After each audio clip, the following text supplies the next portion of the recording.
Anna Danes is a jazz vocalist whose latest recording is called Find Your Wings, and its title could be used to describe the arc of her career.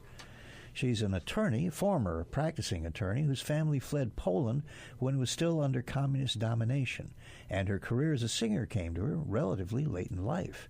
Her material combines great American songbook classics with her own originals, and she's with us in our studio. You know, for any artist, it's impossible to separate the life from the art, but it seems particularly apt in your case. It's very true. And it's wonderful to be able to tell your life, your stories through music. Yeah. The language is universal, and people can, of course, relate to a lot of what I'm singing about. Growing up in Poland, jazz has to have kind of represented freedom for you, in a sense. Yes, freedom of expression, interpretation, and so on, and improvisation, of course. Mm-hmm. Jazz, like life, is about just rolling with it. Yeah. And so it's kind of been the theme of my life thus far. And I'm assuming that in the Poland of your youth, jazz was not celebrated, right? It was celebrated underground. Underground, yeah. Definitely. There were no such things as jazz clubs except here and there. Mm-hmm. But you're right. It was probably too tempting for too many to define jazz because it means freedom. And that was always objectionable yes. to communist regimes. Absolutely. Yeah. But you got out of there. I mean, your family defected. We did. We left in 1979 before the borders were closed and martial law was declared. My dad had this inkling that it was all going to happen, and he just did not envision our family having a full life staying in Poland. So we got out on a travel visa, which was only supposed to take us out of the country for 2 weeks. We went to Sweden, and we never came back. And sadly, I never saw some of my friends or family ever again. You know, Americans have grown up in such relative comfort and freedom that it's difficult for us to even imagine living in a country where you can't leave. You can't, listen to jazz music in public. That's right.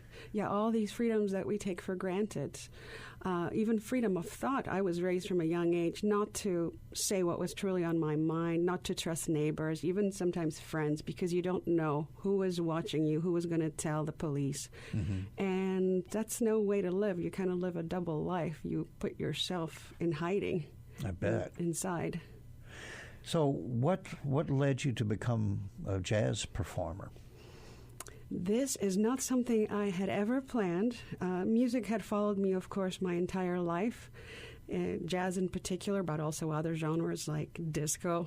Growing up in Poland in the 70s, mm-hmm. ABBA was huge. So I grew up listening to very happy music, but jazz came into my life again in my early 40s when my then 7-year-old didn't want to continue her singing lessons. Mm-hmm. She sat there stubbornly with her arms folded and said, "No more, I'm done." And I didn't want to waste the lesson being the practical mom. And the teacher said, "Would you like to try it?" And I did. And here we are.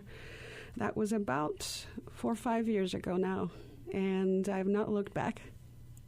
Well, that's quite a pretty rapid ascent to becoming a recording artist, performing artist in just a few years. Yes. Yeah, it's been such a joyous journey, though, and I've been just following my path as it reveals itself, and I've had a tremendous amount of luck. I've also worked very, very hard. I've had the freedom to do so, so I've made up for a lot of time very quickly. This fits right into the sound of the title tune of your second CD. Let's hear just a fragment of that. Love surrounds you everywhere. Angels see no darkness there. Find your wings. When the voice of doubt creeps in, slay the dragon in its den. Move that ego into place. It's a very personal tune, isn't it? Yes, it is. Absolutely. I call it an ode to believing in yourself, stepping outside of self-doubt and soaring. Mm-hmm. And I wish I had known this years and years ago, but better late than never. Well, yeah, and you have to be ready for any kind of new approach to life, don't you? Yes, absolutely. There was no way that I could have done this 10, 15 years ago. Yeah. The opportunity was not there. It had not even crossed my mind. I was happy being a mom and taking care of my family. And you were a lawyer. And I was a lawyer and a business owner with my ex-husband. So, yeah, life was very different. Everything happens at the right time. Well, in order to express something, you have to have a self to begin with, right?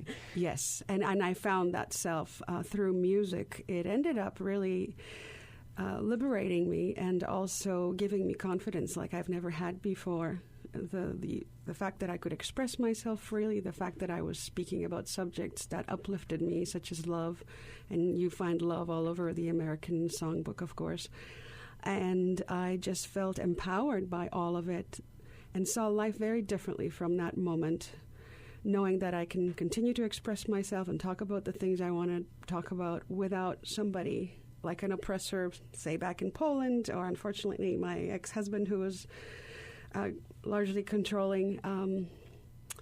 I just knew that these were my wings, my voice, and I kept going. And I left that marriage, formed a production company, recorded 2 albums. I sing now everywhere, and just did another show with the San Diego Symphony. I've sang the national anthem a number of times in front of thousands.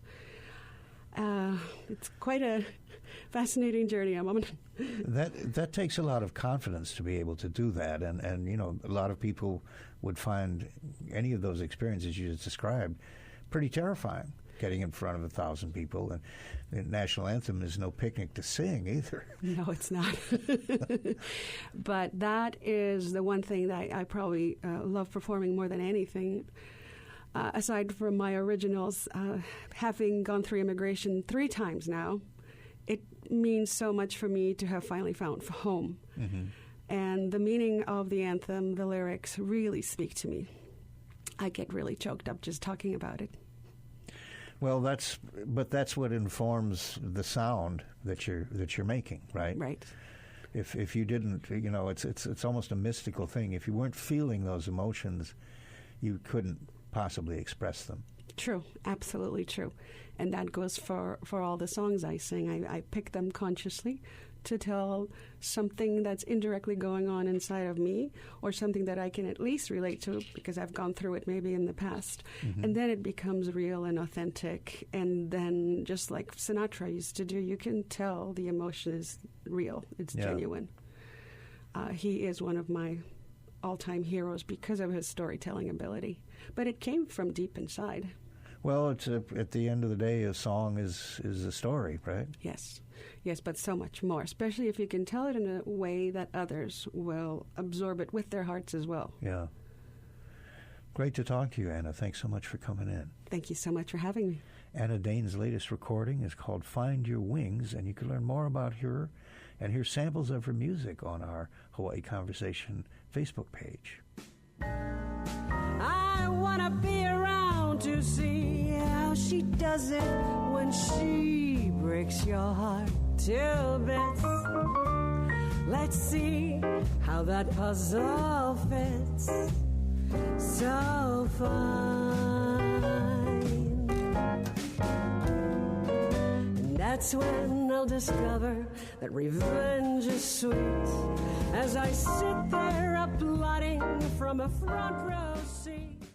Support for The Conversation comes from Matson in appreciation of HPR's local public affairs programming. Since 1882, working to support Hawaii's economy and communities. Matson.com.